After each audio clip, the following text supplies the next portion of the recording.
એમાં જીવ વિજ્ઞાન પાઠમાં આપણે 7મો પાઠ સજીવોમાં વિવિધતા વિશે આપણે વાત કરતા હતા. તો તેમાં પ્રાણી સૃષ્ટિ વિશે આપણે વાત કરતા હતા. તો તેમાં આપણે તેને 10 વર્ગમાં આપણે તેને વિભાજિત કરી હતી. 9 વર્ગ આપણે ભણી ગયા છીએ. તો આજે આપણે લેક્ચરમાં 10મો વર્ગ પૃષ્ઠવંશી ના વર્ગ વિશે આપણે વાત કરીશું. તો તેના પણ 5 પ્રકાર પડે છે, એટલે 5 ભાગમાં તેને વિભાજિત કરેલું છે. તેના વર્ગો વિશે આપણે વાત કરીશું અને તેમાં કેવા કેવા પ્રાણીઓ વસવાટ કરતા હોય, તેમાં કયા કયા વર્ગમાં તે વિભાજિત થયેલા હશે તેના વિશે આપણે અહીંયા જોઈશું. તો પૃષ્ઠવંશીમાં જોઈએ તો આપણે સાચો મેરુદંડ તેમજ અંધકંકાલ જોવા મળે છે. આ વર્ગમાં જે મેરુદંડ હોય તે આમાં કેવો જોવા મળશે? સાચો મેરુદંડ જોવા મળે છે. જે આપણે બીજા વર્ગની આપણે વાત કરીએ તો તેમાં મેરુદંડ જોવા મળ્યો હતો તે સાચો આપણને જોવા મળતો ન હતો. તો આમાં જે હશે પૃષ્ઠવંશીમાં તેમાં સાચો આપણને મેરુદંડ જોવા મળશે. પછી જે આપણે બીજા વર્ગની વાત કરીએ તો તેમાં મેરુદંડ જે હતો તે અમુક અવસ્થામાં તે જોવા મળતો હતો, અમુક અવસ્થામાં તે જોવા મળતો નહોતો. તો આમાં જે હશે પૃષ્ઠવંશીમાં તેમાં સાચો મેરુદંડ જોવા મળશે. પછી અંધકંકાલ જોવા મળે છે. પછી સ્નાયુ કંકાલ સાથે જોડાયેલ જે પ્રચલનમાં મદદરૂપ થાય છે, તે હલનચલન કરી શકે તેમાં તે મદદ થાય છે. પછી દ્વિપાર્શ્વ સમમિતિ પણ તે ધરાવે છે. જે આપણે પૃષ્ઠવંશીની આપણે વાત કરીએ તો તે દ્વિપાર્શ્વ સમમિતિ ધરાવતો હશે, એટલે બે જો આપણે ભાગ કરીએ સરખા તો તેમાં જે અંગો હશે તે સરખા આવતા હશે. પછી ત્રિગર્ભસ્તરીય રચના ધરાવે છે. જે શરીર હશે તે 3 ગર્ભસ્તરમાં તે વિભાજિત થયેલું આપણને જોવા મળશે. પછી દેહ કોષ્ઠો ધરાવતું હશે. પછી એટલે દેહ કોષ્ઠી. પછી મેરુદંડ ધરાવતું હશે અને કરોડરજ્જુ પણ ધરાવે છે. જે પૃષ્ઠવંશી હશે તેમાં જે પ્રાણીઓ આવતા હશે તે આ બધા લક્ષણો તે ધરાવતા હશે. મેરુદંડ ધરાવે છે, કરોડરજ્જુ પણ ધરાવતા જોવા મળે છે. અને પૃષ્ઠવંશીને આપણે 5 વર્ગોમાં આપણે વિભાજિત કરી શકીએ. તો કયા કયા આવશે તેમાં? મત્સ્ય, ઉભયજીવી, સરીસૃપ, વિહંગ અને સસ્તન. તેને પણ આપણે 5 વર્ગમાં આપણે વિભાજિત કરી શકીએ છીએ. તો પૃષ્ઠવંશી જે હશે તેમાં લક્ષણો કયા જોવા મળશે? સાચો મેરુદંડ તેમજ અંધકંકાલ એક તો જોવા મળે છે. પછી સ્નાયુ કંકાલ સાથે જોડાયેલ જે પ્રચલનમાં મદદરૂપ થાય છે, કે હલનચલન કરી શકે છે. પછી દ્વિપાર્શ્વ સમમિતિને ધરાવતા હશે. ત્રિગર્ભસ્તરીય રચના જોવા મળશે. દેહ કોષ્ઠી હોય છે. પછી મેરુદંડ ધરાવતા હોય છે અને કરોડરજ્જુ પણ તે ધરાવતા આપણને જોવા મળે છે. અને તેમને 5 વર્ગોમાં આપણે તેને વિભાજિત કરી શકીએ. તો કયા કયા? મત્સ્ય, ઉભયજીવી, સરીસૃપ, વિહંગ અને સસ્તન. તો આ બધા વિશે આપણે ડિટેલમાં ભણીશું. તો પહેલો આપણે લઈ લો મત્સ્ય. તો મત્સ્ય એટલે તમને ખબર પડી ગઈ હશે કે મત્સ્ય એટલે શું થશે? માછલી થશે. તો માછલી વિશે આપણે જોઈએ તો સમુદ્ર અને મીઠા પાણીમાં જોવા મળે છે. જે કેટલાક પ્રકારની માછલીઓમાં પણ અલગ અલગ પ્રકાર જોવા મળે છે. તો અમુક જે હશે તે ખારા પાણીમાં એટલે સમુદ્રમાં પણ રહેતી જોવા મળે છે. જે અમુક માછલીઓ હશે તે મીઠા પાણીમાં જે તળાવ હોય, સરોવર હોય તેમાં તે જોવા મળે છે. એટલે જે સમુદ્ર અને મીઠા પાણીમાં આપણને જોવા મળે છે. પછી એની જે ત્વચા હશે, જે ચામડી હશે તે ભીંગડાથી ઘેરાયેલી આપણને જોવા મળશે. જેની જે ત્વચા હશે તે ભીંગડાથી ઘેરાયેલી જોવા મળશે. અથવા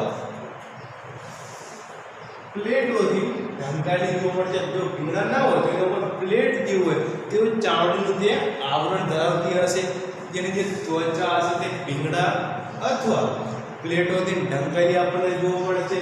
પછી પૂંછડીનો ઉપયોગ, જે પાછળ જે પૂંછડી આવેલી હોય તેનો ઉપયોગ તરવા માટે તે કરે છે અને જો તેને દિશા બદલાવી હોય તો તેના માટે પણ તેનો પૂંછડીનો ઉપયોગ તે કરતી હોય છે. પછી આગળ આપણે જોઈએ તો શરીર રેખીય આકારનું જોવા મળે છે, ચપટું કે ત્રાકાકાર હોય છે. તેનો આગળથી આકાર કેવો છે? આવો હશે તો તેને શું કહેવામાં આવે છે? રેખીય આકાર, ત્રાકાકાર કે ચપટું પણ કહે છે.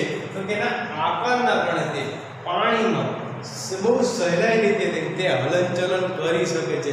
જો તેનો આકાર રેખીય ન હોય તો તે પાણીમાં સરખી રીતે હલનચલન કરી શકે નહીં. તો રેખીય આકારના કારણે તે પાણીમાં હલનચલન એટલે પ્રચલન સહેલાઈથી તે કરી શકશે. પછી આગળ આપણે જોઈએ તો શ્વસન માટે ચૂંઈ આવેલી હોય. શ્વસનની ક્રિયા કરવા માટે એમાં કયું અંગ આવેલું હોય છે? ચૂંઈ આવેલી હોય છે. પછી પાણીમાં રહેલ દ્રાવ્ય O2 એટલે ઓક્સિજન થશે. તો પાણીમાં રહેલ દ્રાવ્ય O2 અંદર પાણીમાં ઓગળેલો ઓક્સિજન હોય નો ઉપયોગ શ્વસન માટે તે કરે છે. જો આપણે માછલીની આપણે વાત કરીએ તો તે ચૂંઈ દ્વારા શું કરશે? જે પાણીમાં ઓગળેલું જે ઓક્સિજન હશે તેનો તે શ્વસન તરીકે તેનો ઉપયોગ કરે છે. તે હવાનો જે O2 રહેલો ઓક્સિજન રહેલો તેનો ઉપયોગ તે કરતી નથી. કયા O2 નો ઉપયોગ કરશે? કયા ઓક્સિજન તે ઉપયોગ કરશે? જે પાણીમાં દ્રાવ્ય હોય, જે પાણીમાં ઓગળેલા હોય તે ઓક્સિજન તે શ્વસન માટે તે ઉપયોગ કરે છે. પછી આપણે આગળ જોઈએ તો કે હવે એક અસમતા એટલે શું થશે? જો ઠંડુ રુધિર, જે શરીરમાં જે રુધિર રહેલું હશે તે કેવું આપણને જોવા મળશે? અસમતાપે જોવા મળશે. એટલે ઠંડુ રુધિર તેના શરીરમાં જોવા મળે છે. પછી આગળ હૃદય જે હશે તેમાં ખંડો ધરાવતું હોય. તો હૃદય જે હશે તે દ્વિખંડી હોય છે એટલે બે ખંડ ધરાવતું જોવા મળે છે. જે માછલી હશે તેમાં જે હૃદય હશે તે કેટલા ખંડો ધરાવતું હોય છે? દ્વિખંડી એટલે બે ખંડો ધરાવતું હોય છે. પછી ઈંડા આપે છે. પછી ઉદાહરણ આપણે લઈએ તો ટ્યુના અને રોહુ, જે આ બધા જે લક્ષણો છે તે આપણે મત્સ્ય એટલે કે માછલીમાં આપણને જોવા મળે છે. કયા કયા જોયા તે આપણે બીજી વાર અહીંયા આપણે જોઈ લઈએ તો સમુદ્ર અને મીઠા પાણીમાં જોવા મળે છે, અમુક સમુદ્રમાં જોવા મળે છે, તો અમુક તે મીઠા પાણીમાં એટલે તળાવ કે સરોવર જોવા મળે છે. પછી જે ત્વચા છે, જે ચામડી હશે તે ભીંગડા અથવા પ્લેટોથી તેની ઢંકાયેલી હશે. પછી પૂંછડીનો ઉપયોગ તરવા માટે અથવા દિશા બદલાવવા માટે કરે છે. પૂંછડીનો ઉપયોગ કરવા માટે કે દિશા બદલાવવા માટે તે કરે છે. પછી શરીર કેવું હશે? રેખીય આકાર ધરાવતું હશે. આગળથી ચપટું કે ત્રાકાકાર હોય છે. પછી શ્વસન માટે તેમાં શું રહેલું હોય છે?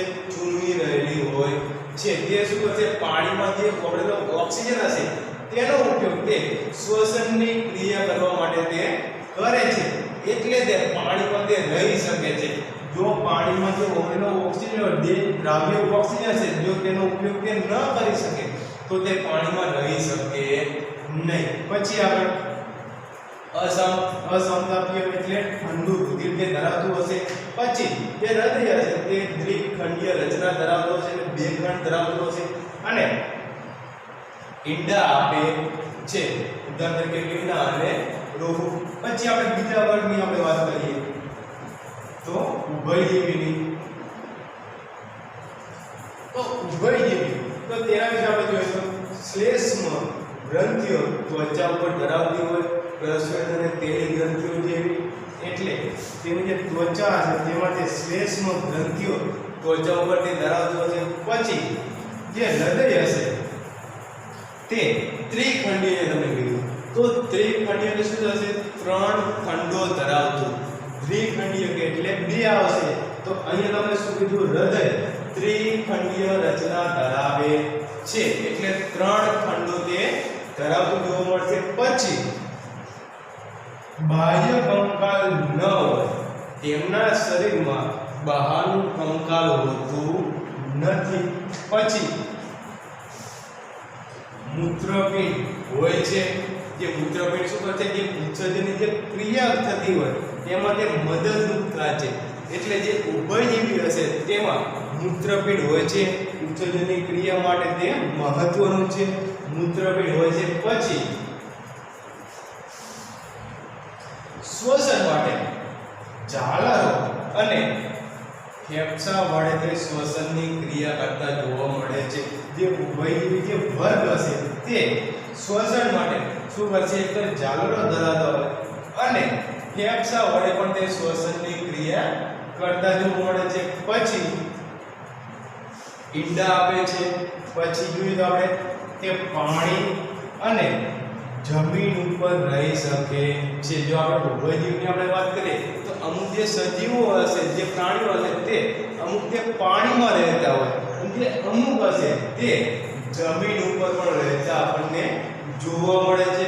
પછી ઉદાહરણ તરીકે આપણે લઈએ કે દેડકો હોય, સાલામાંડર હોય અને ટોળ હશે, તે વગેરે જેમાં સમાવેશ થશે ઉભયજીવી વર્ગમાં તેનો સમાવેશ થાય છે. કેમ તેમાં સમાવેશ થશે? કેમ કે તે બધા ઉભયજીવીના જે લક્ષણો છે તે બધું ધરાવે છે. તો તેના કારણે આપણે તેનો સમાવેશ શેમાં કરીએ? આપણે તેનો સમાવેશ ઉભયજીવીમાં કરીએ. તો ઉભયજીવીમાં તેના લક્ષણો કયા કયા હતા? તો તે શ્લેષ્મા ગ્રંથિઓ ધરાવે છે, ત્વચા ઉપર હોય છે. પછી હૃદય કેવું હતું? ત્રિખંડીય રચના ધરાવે છે. પછી બાહ્ય કંગલ તેમાં હોતું નથી. પછી ઉત્સર્જનની ક્રિયા કરવા માટે તેમાં મૂત્રપિંડ હોય છે. પછી શ્વસન ઝાલરો અને ફેફસા વડે પણ કરતા જોવા મળે છે. પછી ઈંડા આપે છે અને પાણી અને જમીન ઉપર પણ રહેતા જોવા મળે છે. પછી ઉદાહરણમાં દેડકો, સાલામાંડર અને ટોળ વગેરે જે હશે તે બધા જ ઉભયજીવી વર્ગમાં આવશે. પછી આપણે 3 નંબર લઈએ તો શરીર શું, એટલે શરીર વડે ચાલતા હોય એટલે આપણે તેને શું કહીશું? શરીર શું કહીશું? તો તેમાં આપણે જોઈએ તો તે અસમતાપી, આમાં પણ કેવું હશે? જે રુધિર હશે તે ઠંડુ હોય છે એટલે આપણે તેને શું કહીશું? અસમતાપી કહીશું. અસમતાપી રુધિરવાળા એટલે ઠંડા રુધિરવાળા. પછી જે શરીર હશે તે ઈંગડાઓથી આવૃત હોય છે. એનું જે શરીર હશે તેમના આખા શરીર ઉપર આપણને ઈંગડા જોવા મળશે. તો તેનું જે શરીર હશે તે ઈંગડાઓથી ઢંકાયેલું આપણને જોવા મળે છે. પછી શ્વસનની જે ક્રિયા થતી હશે તે ફેફસા વડે થતી હશે. જે શ્વસનની ક્રિયા થાય છે તેમાં ફેફસા ભાગ ભજવે છે. પછી હૃદય કેવું હશે? ત્રિખંડીય રચના ધરાવે છે. ત્રિખંડીય એટલે મેં તમને શું કીધું હતું? 3 ખંડો ધરાવતું હશે એટલે હૃદય ત્રિખંડીય રચના ધરાવે છે. પછી આપણે જો મગજની આપણે વાત કરીએ તો તે જેમાં આવશે શરીર સૂક્ષ્મ આવી શકે પણ તેનું જે હૃદય હશે તે 4 ખંડો ધરાવે છે. તે આવશે શેમાં? શરીર સૂક્ષ્મ આવશે. પણ જો જેના હૃદય હશે તે ત્રિખંડીય ધરાવતું હોય, પણ જો આપણે મગજની આપણે વાત કરીએ તો તે શરીર સૂક્ષ્મ આવે છે પણ જેનું જે હૃદય હશે તે કેટલા ખંડો ધરાવે છે? તો 4 ખંડો તે ધરાવે છે. પછી આગળ ઈંડા કઠણ કે મજબૂત કવચથી તે ઢંકાયેલા જોવા મળે છે. જે ઈંડા આપશે તે કેવા હશે? કઠણ હશે અને કવચથી તે ઢંકાયેલા આપણને જોવા મળે છે. પછી તે પાણીમાં ઈંડા ન મૂકે, તે પાણીમાં રહેતું હોય પછી તે જમીન ઉપર આવતું રહે પછી તે ઈંડા મૂકશે. તે કોઈ દિવસ પાણીમાં ઈંડા મૂકતા નથી. તો તેના ઉદાહરણ કયા કયા આવશે? કાચબો, સાપ, ગરોળી અને જે મગર હશે તેને આપણે શું કહીશું? શરીર સૃપ આપણે તેને કહીશું. તેનો સમાવેશ શેમાં થાય છે? તો શરીર સૃપ વર્ગમાં થાય છે. તો તેમાં આપણે શું જોયું? અસમતાપી હશે એટલે ઠંડા રુધિરવાળા આપણને જોવા મળે છે. પછી શરીર ઈંગડાઓથી આવૃત હોય છે. શ્વસન ફેફસા વડે. પછી જે હૃદય હશે તે ત્રિખંડીય હોય છે એટલે 3 ખંડો તે ધરાવતું હશે. પછી મગરની આપણે વાત કરીએ એકલાની તો તે 4 ખંડો તે ધરાવે છે. પછી ઈંડા કેવા હશે? કઠણ કે મજબૂત ઢંકાયેલા આપણને જોવા મળે છે. પછી તે કોઈ દિવસ પાણીમાં ઈંડા મૂકે નહીં. તેમાં ઉદાહરણમાં આવશે તો કાચબો, સાપ, ગરોળી અને મગર જે હશે તે બધાનો સમાવેશ એમાં થશે શરીર સૂક્ષ્મમાં થાય છે. પછી આપણે જોઈએ વિહંગ. વિહંગ વર્ગ. તો વિહંગ વર્ગ એટલે શું થશે? જે પક્ષીઓ હોય ને તેને આપણે શેમાં લઈશું? વિહંગ વર્ગમાં આપણે તેને લઈશું. તો વિહંગ વર્ગની આપણે વાત કરીએ તો તે સમતાપી એટલે ગરમ રુધિર હશે. આપણે અસમતાપી જોયું તો તેમાં શું હતું? ઠંડુ રુધિર આવતું.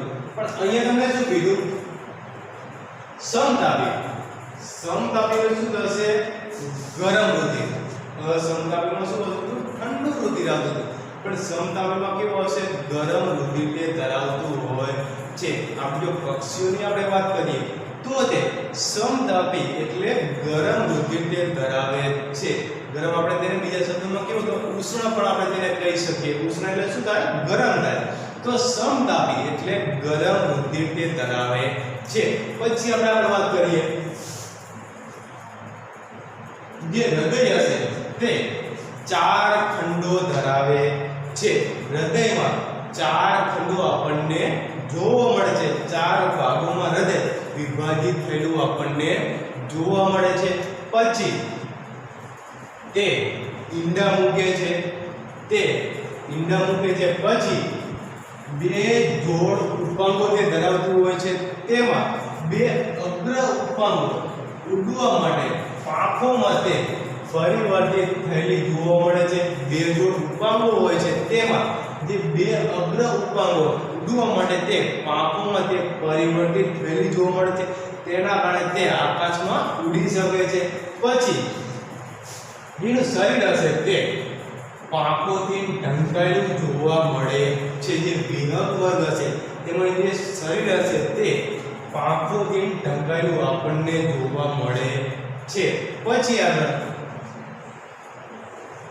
શ્વસન માટે ફેફસા હોય છે. તેમના શરીરમાં શ્વસન માટે તે શું ધરાવે છે? તો શું આવશે? ફેફસા ધરાવે છે. એમાં ઉદાહરણ તરીકે આપણે લઈએ તો પક્ષીઓ એટલે બધા જ પ્રકારના અંદર પક્ષીઓ આવી જાય વિહંગ વર્ગમાં. તો વિહંગ વર્ગમાં આપણે શું જોયું? તો અલગ કયું થયું? સમતાપી એટલે તે ગરમ રુધિર તે ધરાવે છે. બીજામાં શું હતું? તે ઠંડા રુધિરવાળા જોવા મળતા હતા. આપણે શરીર સૂક્ષ્મની આપણે વાત કરીએ, પછી ઉભયજીવની આપણે વાત કરીએ કે મત્સ્યની આપણે વાત કરીએ તો તે ઠંડુ રુધિર ધરાવતા. પણ વિહંગ વર્ગ હશે જે પક્ષી વર્ગ હશે તે ગરમ રુધિર એટલે ઉષ્ણ રુધિર તે ધરાવે છે. પછી એનું જે હૃદય હશે તે 4 ખંડો ધરાવતું જોવા મળશે. પછી તે ઈંડા મૂકે છે. 2 જોડ ઉપાંગો 2 અગ્ર ઉપાંગો ઉડવા માટે તે પાંખોમાં પરિવર્તિત થયેલી આપણને જોવા મળે છે. પછી જેનું જે શરીર હશે તે પાંખોથી તે ઢંકાયેલું હશે અને શ્વસન માટે તે ફેફસા ધરાવે છે. ઉદાહરણ તરીકે બધા જ પક્ષીઓ અંદર આવી જશે. પછી છેલ્લો વર્ગ આપણે જોઈએ તો સસ્તન વર્ગ. તો આપણે શેમાં આવીશું? સસ્તન વર્ગમાં આવીશું. તો સસ્તન સમતાપી ઉષ્ણ એટલે ગરમ રુધિર. જે સસ્તન વર્ગ હશે તે સમતાપી રુધિર ધરાવે છે એટલે ગરમ રુધિર તે ધરાવતું હશે. પછી જે હૃદય હશે તે 4 ખંડોનું બનેલું જોવા મળે છે. જે 4 ખંડોમાં તે વિભાજિત થયેલું જોવા મળશે. પછી ત્વચા ઉપર શું જોવા મળે છે? એક તો વાળ જોવા મળે છે. જે આપણે સસ્તન વર્ગની આપણે વાત કરીએ તો તેમાં જે સજીવો હશે તેમાં ત્વચા ઉપર આપણને વાળ જોવા મળશે. પછી પ્રસ્વેદ અને તેલી ગ્રંથિઓ આવેલી હોય છે. જે ત્વચા હશે જે ચામડી હશે તેમાં પ્રસ્વેદ ગ્રંથિઓ અને તેલી ગ્રંથિઓ આવેલી હોય છે. તો તેના કારણે પરસેવો વળતો જોવા મળે છે. પછી આપણે જો કાંગારાની આપણે વાત કરીએ તો કાંગારા સસ્તન વર્ગમાં તે આવે છે. પછી તે અવિકસિત એટલે પૂરેપૂરું વિકસિત ન થાય આપણે શું કહીએ? અવિકસિત કહીએ. તો અવિકસિત નવજાતને એટલે તેના બચ્ચાને અવિકસિત તેના બચ્ચાને નવજાતને માર્સુપિયમ નામની કોથળીમાં વિકસિત થાય ત્યાં સુધી રાખી મૂકે છે. જે અવિકસિત જે બચ્ચું હશે તેને શું કરશે? માર્સુપિયમ નામની કોથળીમાં તેને સાચવીને રાખે છે. ક્યાં સુધી?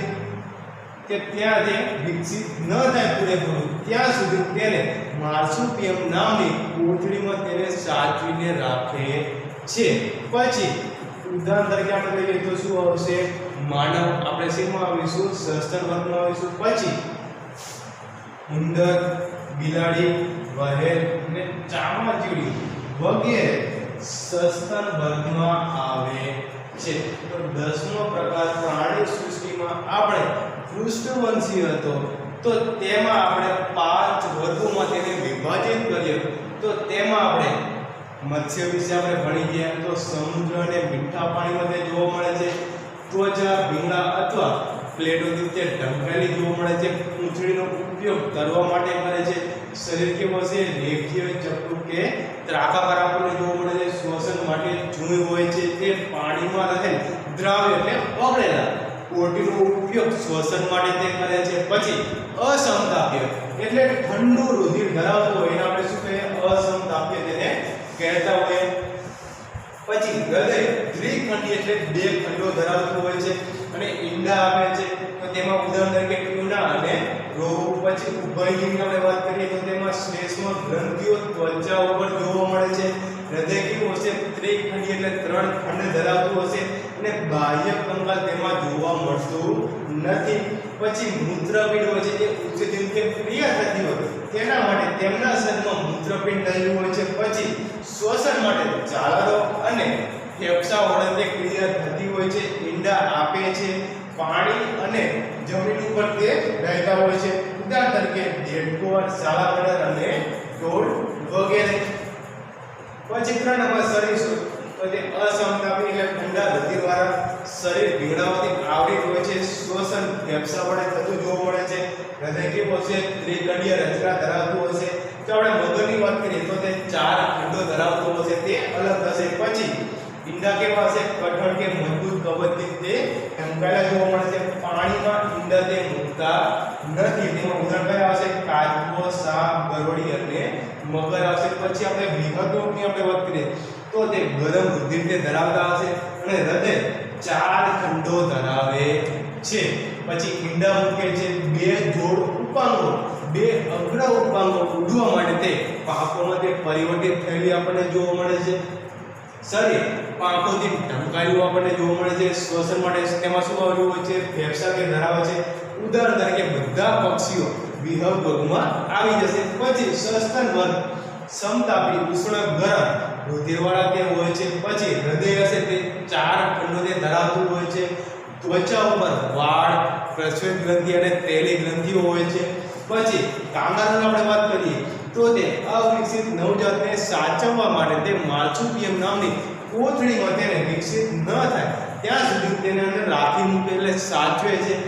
પછી ઉદાહરણ તરીકે આપણે લઈએ તો માનવ, ઉંદર, બિલાડી, વહેલ, ચામાચીડિયું વગેરે વગેરેનો સમાવેશ સસ્તન વર્ગમાં થાય છે. તો અહીંયા પ્રાણી સૃષ્ટિમાં આપણે 10મો પ્રકાર જે વર્ગ હતો પૃષ્ઠવંશી તેના વિશે આપણે અહીંયા વાત કરી લીધી. તો પ્રાણી સૃષ્ટિ અહીંયા પૂરું થાય છે. બધા વર્ગો આપણે ભણી ગયા. તો તમારો જે 7મો પાઠ હતો સજીવોમાં વિવિધતા તે અહીંયા પૂરો થાય છે.